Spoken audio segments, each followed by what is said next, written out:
Taxonomy and ecology of yellow stem borer. Yellow stem borer एक serious किस्म का paste है। ये बहुत सारे जो एग्रीकल्चरल फील्ड्स हैं उनके ऊपर अटैक करता है। अगर हम राइस फील्ड के अंदर बात करें तो राइस फील्ड के अंदर ये अटैक करके इस क्रॉप को बुरी तरीके से मुतासर करता है। अगर हम जो स्टेम बोरर है, राइस स्टेम बोरर, इसकी टेक्सोनॉमी की बात करें तो they belong to phylum Arthropoda, class Insecta, order लेपिडोप्टरा।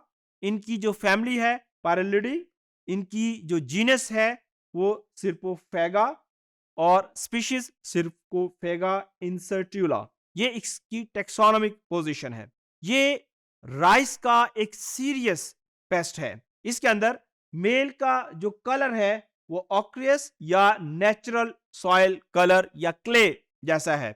उसके अलावा the spot on the wings is inconspicuous. Female के अंदर कॉन्स्पिकुअस है, मेल के अंदर ये इतना ज्यादा कॉन्स्पिकुअस नहीं है। और उसके अलावा इनके अंदर एनल टेफ्ट एब्सेंट होता है। ये हम मेल की बात कर रहे हैं। उसके बाद अगर हम फीमेल की बात करें तो फीमेल्स आर पेल येलो और इसके अंदर डिस्टिंक्ट स्पॉट्स मौजूद होते हैं विंग्स के ऊपर। उसके अलावा tip of the abdomen is equipped with tuft of white and brown colour hairs. यानी इनकी जो एब्डोमेन है, अगर इनके विंग्स को हम उठाएं तो इनके एब्डोमेन के ऊपर खास किस्म के हेयर्स, टफ्ट लाइक स्ट्रक्चर मौजूद होता है। इनके अंदर सेक्सुअल डायमॉर्फिज्म है, मेल फीमेल एक दूसरे से डिफरेंट है और इसीलिए जो है इनको भी डिफरेंट स्पीशीज कंसीडर किया जाता रहा।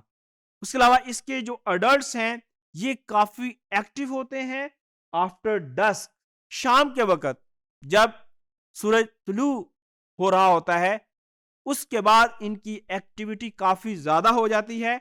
ये मेट करते हैं और फीमेल एग ले करती है। एक फीमेल 120 से 150 तक एग ले कर सकती है।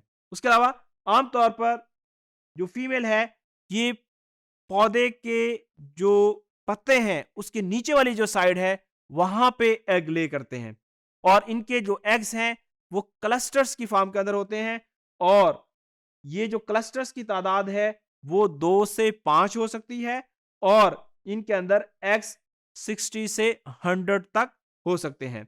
उसके अलावा जो एग्स हैं they are covered with yellowish brown hairs. अगर हम इनके लाइफ साइकिल की बात करें तो इनके अंदर मीटिंग होती है।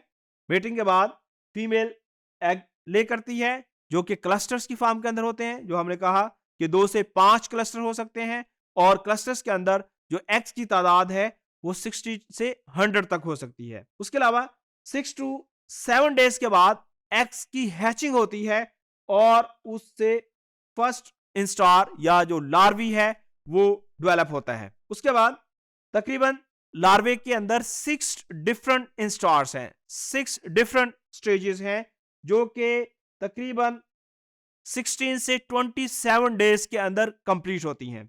उसके बाद ये जो लार्वी है ये नेक्स्ट स्टेज के अंदर कन्वर्ट हो जाता है जिसको प्यूपी कहते हैं। उसके बाद प्यूपेशन के बाद ये जो प्यूपी है ये 9 to 12 डेज के अंदर अडल्ट के अंदर कन्वर्ट हो जाता है। आमतौर पर यह देखा गया है कि जो इंसेक्ट के अंदर जब मेटिंग होती है इसका जब एग लेइंग होती है, एग लेइंग के बाद फर्स्ट इंस्टार आता है। ये जो लार्वी है इसका फर्स्ट इंस्टार के बाद ये जो प्लांट है उसका जो तना होता है उसके अंदर एक बोर बनाता है। इसी वजह से इसको स्टेम बोरर कहते हैं क्योंकि ये स्टेम के अंदर बोर बनाता है, एक सुराख बनाता है और सुराख के जरिए ये स्टेम के अंदर चला जाता है। वहीं पे ये मुख्तलिफ अपने इंस्टार्स कंप्लीट करता है। एक इंस्टार से second instar, third instar, third, fourth और फिफ्थ और सिक्स्थ इंस्टार के अंदर कन्वर्ट होता है और उसके बाद फिर ये प्यूपे के अंदर कन्वर्ट हो जाता है। अब इनको कंट्रोल करना इसलिए मुश्किल हो जाता है कि जब ये पौधे के स्टेम के अंदर चले जाते हैं तो उस वक्त अगर पौधे के ऊपर स्प्रे किया जाए तो उस स्प्रे का इनके ऊपर असर नहीं होता क्योंकि ये तने के अंदर जा चुके होते हैं और ये पौधे को बहुत ज्यादा नुकसान पहुंचाते हैं। पौधा का जो तना है वो आहिस्ता आहिस्ता जो है सूख जाता है और इसके जो सिम्टम्स हैं वाज़ेह तौर पर देखे जा सकते हैं। उसके अलावा जो इसके लार्वी है, first feed on the inside of the leaf sheath, यानी पहला जो इसका इंस्टार है ये पत्ते के ऊपर, उसकी शीथ के ऊपर फीड करता है। उसके बाद and bore into the plant stem as a result of which central shoot of the young plant dries up causing dead heart. इस तस्वीर के अंदर देखें तो यहां पे ये डेड हार्ट है, यानी इन पौधों के जो तने हैं नीचे से उनके अंदर स्टेम बोरर का अटैक है, जिसकी वजह से इनके अंदर फोटोसिंथेसिस का प्रोसेस वो रुक गया, इसकी कलरेशन चेंज हो गई, ये जो है डाई होना शुरू हो गए। तो ये जो स्टेज है इसको हम डेड हार्ट कहते हैं।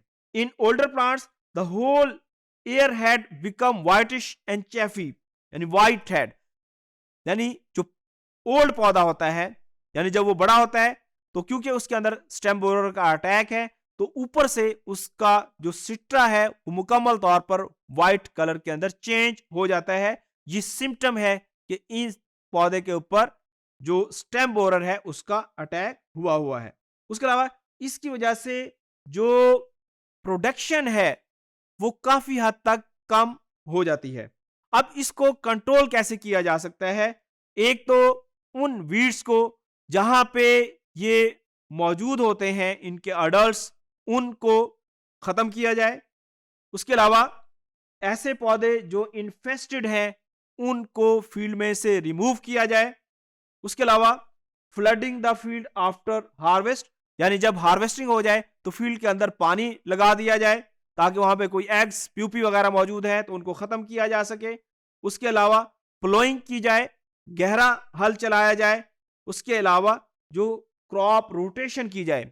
आमतौर पर यह रिकमेंड किया जाता है कि एक फील्ड के अंदर बार बार एक ही क्रॉप को ना लगाया जाए।